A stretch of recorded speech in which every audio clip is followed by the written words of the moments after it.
Welcome everyone, and thank you for joining us today for another edition of our fortnightly IRENA Insights webinar series. My name is Eric Blanco, and I'm from the IRENA Innovation and Technology Center in Bonn, Germany. For those of you who are joining for the first time, I would like to briefly introduce you to both IRENA and our webinar series.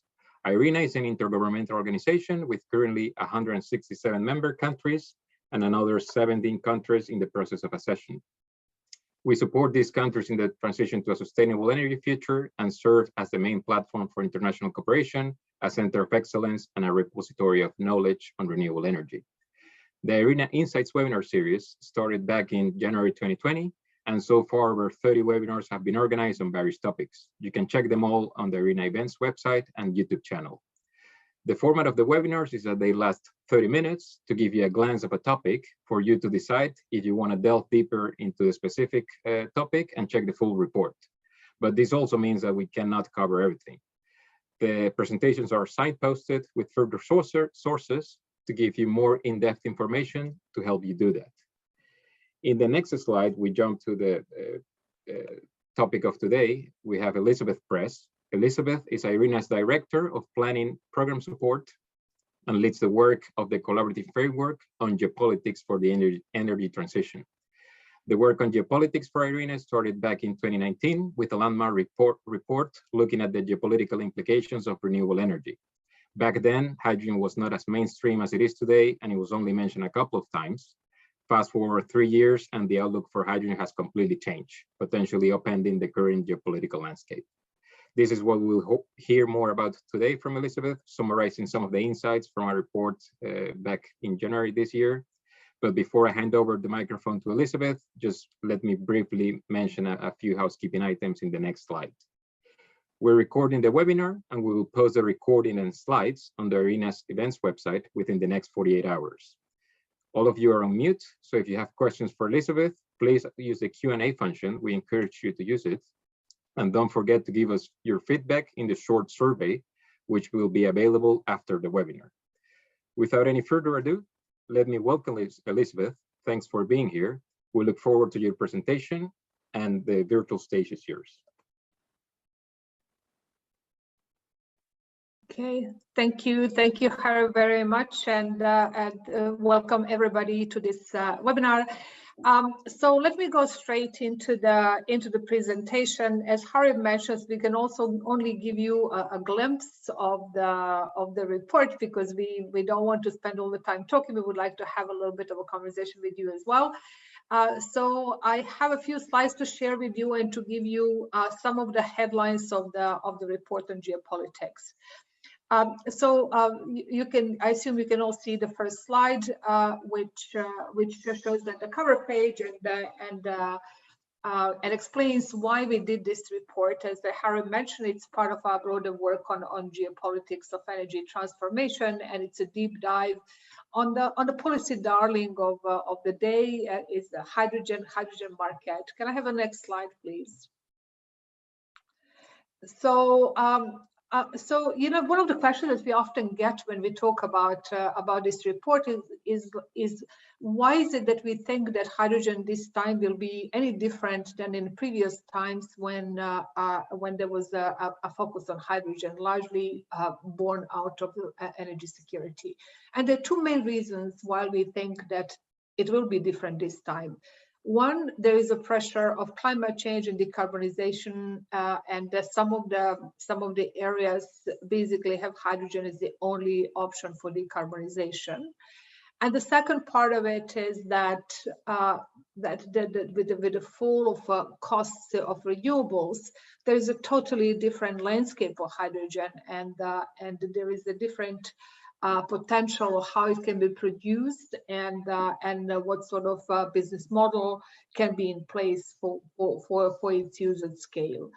So the combination of what happened in the last couple of years with COVID, when many countries during this period made a commitment to net zero strategies, also experiencing the issues around resilience of the system, coupled with energy security, which is a repeated issue, and the imperative of climate change really makes it an interesting combination, and one that is likely to keep hydrogen. I just want to share with you, I was reading something yesterday, actually it was something from the COVID time a couple of years ago, a report that we were working on. And there was a mention of the fossil fuel price and oil price that went below zero. And I don't know if you remember it, it was in April 2020. And I was really stunned, because for the last 6 months, what we are looking at is really the spike in prices to totally different extreme. And to think that in the span of 2 years, you have that sort of volatility, it really makes the case for transition to a more stable, predictable system very, very compelling. Next slide, please. So back to the report. So obviously, for these reasons, there's a lot of interest, and the interest is from all over the world. And on this map, you can see which countries had hydrogen strategies in October 2021. And since we could add, probably around 10, 15 countries to the map who have developed some sort of a plan or strategy at the national level. It is really high priority and high interest by many countries. Next slide, please. What we also observe is that this plan oftentimes include outside of cross-border cooperation or external cooperation. So here we see the selected country bilateral trade agreements and MOUs as we saw them in November 2021. And on the one side, on the left side, you see prospective exporters, and on the right is the importers. So the exporter country mix is very interesting. You see some of the traditional energy exporters like Australia, Saudi Arabia, the UAE, Oman, but you also see new ones which are currently not a player in energy trade, like Namibia, Chile, and Morocco.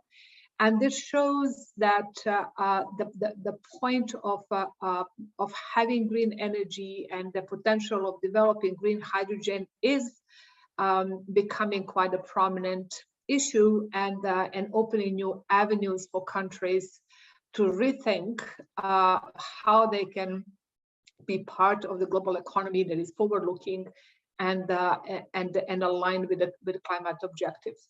On the prospective importer side, we also see a mix of countries, some that really need hydrogen in its pure form or in derivatives for their own industries, and some others who are more positioning themselves to be hubs in this future trade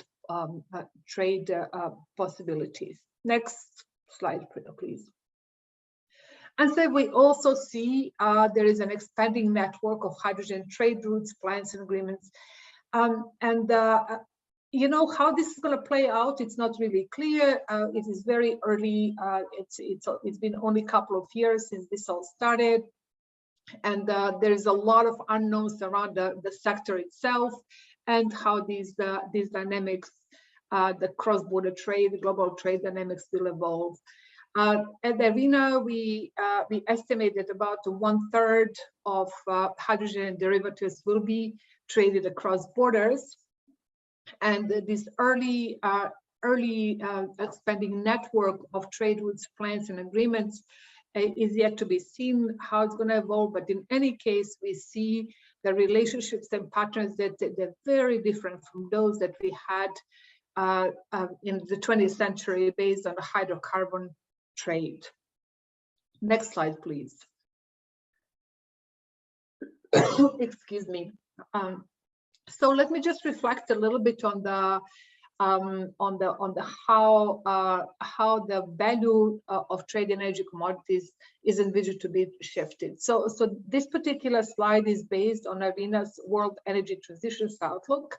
If you're not familiar with that, please take a look. It's basically our scenario to 2050, and we will issue a new version that is focusing also on the steps to 2030 in about 2 weeks at the Berlin Energy Transition Dialogue. But looking at these shifts in the value of trade, we can see that in 2020, the bulk of trade was around fossil fuels. And what we see in 2050 is that the trade would be approximately a little bit higher level, but approximately the same level in big scheme of things.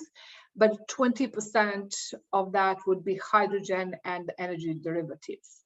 That is a very large shift in the energy commodity trade, and that will have a large impact on many countries, positive and negative. So I've chosen to show you to focus, to speak about the two sets of countries. The first set of countries are those that current fossil fuel exporters, and the second block of countries is those who potentially can become green hydrogen exporters. Next slide, please. So this slide is basically a global map of natural gas transmission pipelines. It is one of my favorites in the report, I have to say, because one can actually say and look at this and tell so many stories in so many ways for a long time.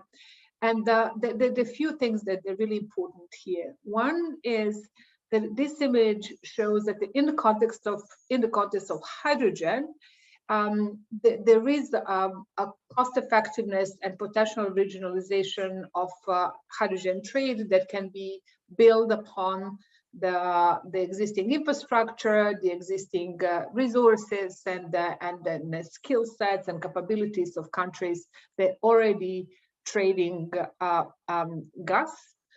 And potentially can repurpose some of this infrastructure for future hydrogen trade. From the geopolitical perspective, this also means that the relationships and dynamics would remain the same. Also, I want to stress that that while I have not really touched upon the colors and mix. You know, in our report we focus solely on the trade of green and blue hydrogen, assuming that the blue hydrogen is decarbonized along its value chain. So basically, we're talking about hydrogen that can meaningfully contribute to climate change. So in this makes that in this particular situation, that means that countries that current gas exporters could potentially use what they have for a period of time, decarbonize, provide a decarbonized blue hydrogen. At the same time, many of these countries actually have potential to develop green hydrogen. And we already see that there's quite a few countries have this dual strategy when they're looking to use the current infrastructure, but also develop new streams of work around green hydrogen. So, for instance, our host country, the UAE, they in the national roadmap for hydrogen, they very clearly speak about this dual track, and we increasingly see others like Australia, Oman, and Saudi Arabia doing the same thing.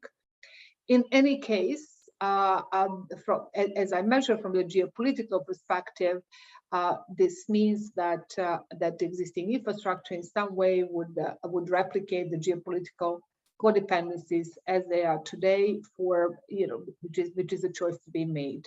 Next slide, please.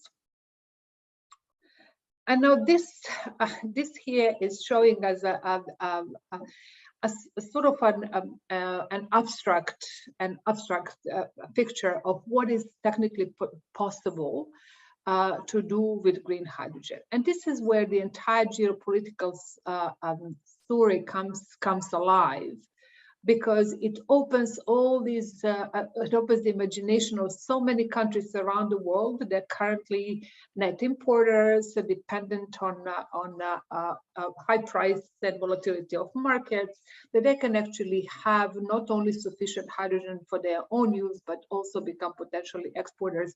And what we see is, like, if you do the overlay with the previous slide where we were showing you the network of current gas pipelines, it's a little bit an opposite of that particular pipeline, and so it's an interesting story to be developed here, because these countries are really looking at how they can not only produce hydrogen but also reinvent their economies by taking parts, trying to get a higher value from the value chains, and develop their own economies around the focus on hydrogen. And this is where the green hydrogen comes into play, as the means to diversify supplies, as a means to bring in new actors to global energy trade, as a means of promoting energy security with this diversification of routes and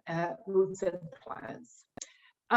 These are huge numbers, like way over what is ever going to be needed.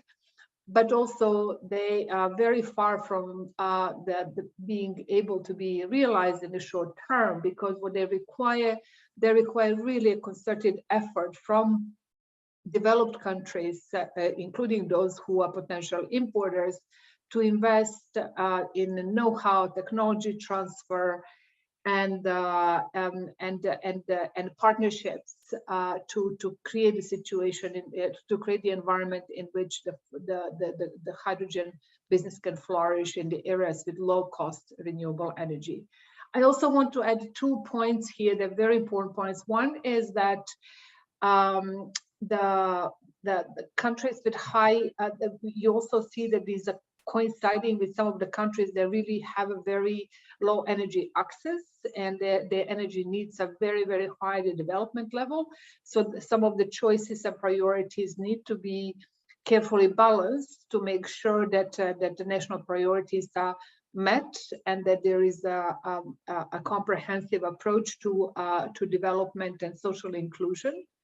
And the second part of it is that depending on how hydrogen is being developed, one can have a positive or negative outcomes. And we have a chapter on that in the report, because we try to address a little bit of an aspect of human security, which in the end is the basis of oftentimes geopolitical tension and problems. So for instance, just to give you a very concrete example, technically the water is not a big issue in the production, is not considered to be a big issue in production of hydrogen, because the amounts required are not that large. But when you start looking very closely where the projects could be, we can see that oftentimes the best renewable energy resources might exist in the area when they're actually water stressed. So one needs to be very careful how one proceeds with development of hydrogen projects to make sure that they're climate proof and profitable or manageable in the long term, and they do not introduce local resource competition. Next slide, please. So as I mentioned in the beginning, I just wanted to show you a few of the issues in the report. And what we try to do, we try to put, it's a little bit of an imaginary story, because there's so much unknown in the hydrogen economy, how it's evolving and what's going to happen next.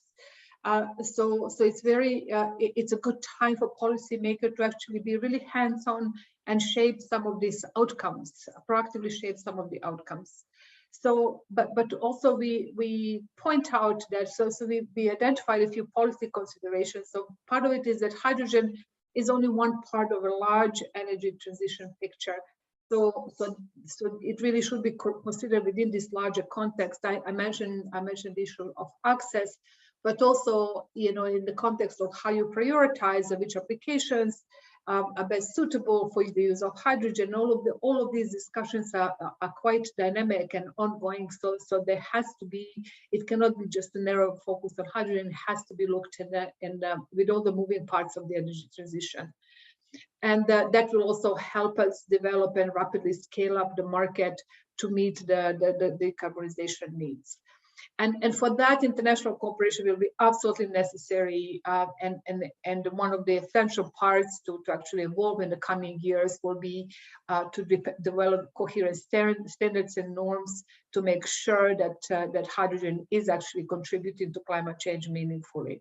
I already touched upon the issue of renewable energy and green hydrogen in developing countries. It really is an opportunity to create, to promote the global equity and stability.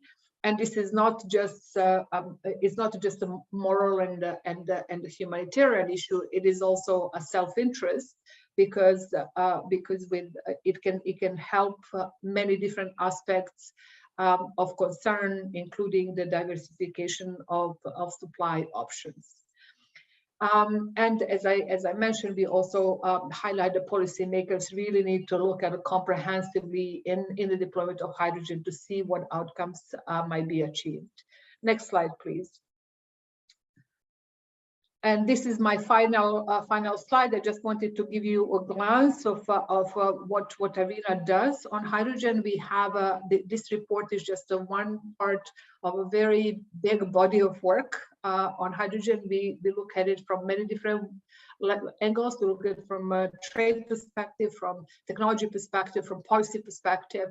So you please avail yourself of the resources that exist. We are public good, and we also welcome any feedback you might want to provide to us, so that we can both address it in future work and improve what we're doing right now.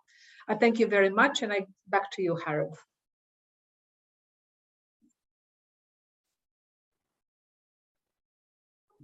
Yeah, thanks a lot for the presentation, Elizabeth. Very, very insightful and great summary of all the insights in the report.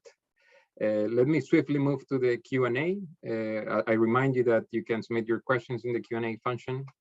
In the meantime, one interesting one is you made reference to one of the archetypes is current oil and gas exporting countries, and hydrogen provides an opportunity for them to pivot towards a sustainable energy system. The question is, if you think this is understood enough by these countries, or perhaps there are more current efforts on hydrogen in these countries than what the future prospects would require, having in mind that the revenues will not be as big as oil and gas today.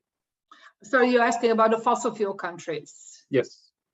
First, exporting countries. Yes. Exporting countries. I think exporting countries understand the potential that hydrogen presents, and they, as I said, they're actually pursuing the strategies. We made a very clear point in the report that they have to pursue a broader diversification of their economies, because it's not going to be a replacement for what the revenues they're getting now from energy exports, both because of the volume, which if you remember that slide, that it shows that it's going to be a lot smaller than currently. The current shares, but also there's going to be a lot more players, because when green hydrogen start getting into play, I mean, there's the entire world. I mean, you know, today 80% of countries are net energy importers, and every single country on the planet has some sort of renewables. Maybe not enough, but something they can exploit something. And some are really well endowed and actually can be exporters. So the entire dynamics will really change. Thanks for the answer. Another question is around, you mentioned a couple of times energy security. So with the current high gas prices in Europe and Asia, those have turned attention towards security of supply and avoiding reliance on imports. The question is, how do you think this will impact the outlook for hydrogen, and what are the geopolitical implications of this renewed focus on energy security? I think we will see how it plays out in the end, because there is policymakers have kind of, you know, almost opposing priorities of decarbonization on the one hand and the short-term energy security on the other. In our opinion, this situation is just re-emphasizing the importance of energy transition. And we think that the hydrogen will become even more important and maybe even evolve faster. I think you're aware of for example, how Europe reassessed its targets and decided to move a lot faster than it was planned initially. So it is likely that this is going to accelerate the energy transition.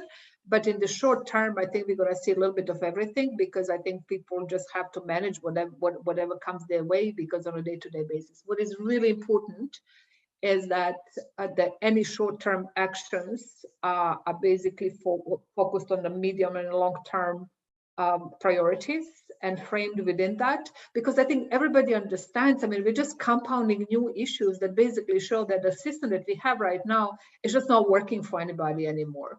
So I think it's just yet another reason to accelerate the change. I mentioned that we're gonna release our World Energy Transitions Outlook actually at the Berlin Energy Transitions Dialogue at the end of March, and we're actually speaking to it. What are the next 8 years? Like between now and 2030, what needs to happen to tackle these things simultaneously. Thanks for that. You also mentioned you liked the figure with the transmission network for gas. There's one question specifically on that. It says transmission network is a big part of the value chain. Should the existing gas network be leveraged?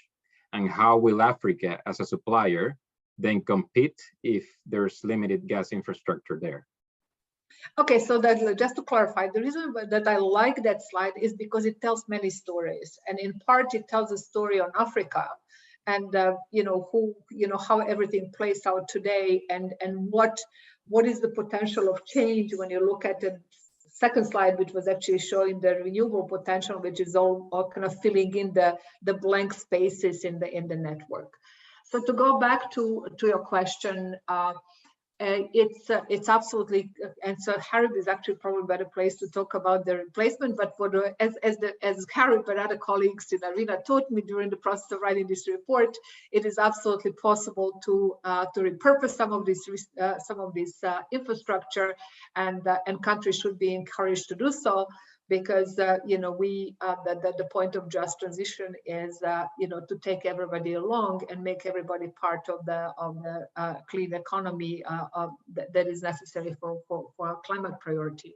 So absolutely, this infrastructure should be repurposed, but we also need to leave space for innovation and imagination, because not everything has to be done the way it was done in the 19th and 20th century. So we are looking at a decentralized, digitalized new system that's not necessarily required to replicate what exists right now. We need to look very carefully where electrification makes more sense than hydrogen.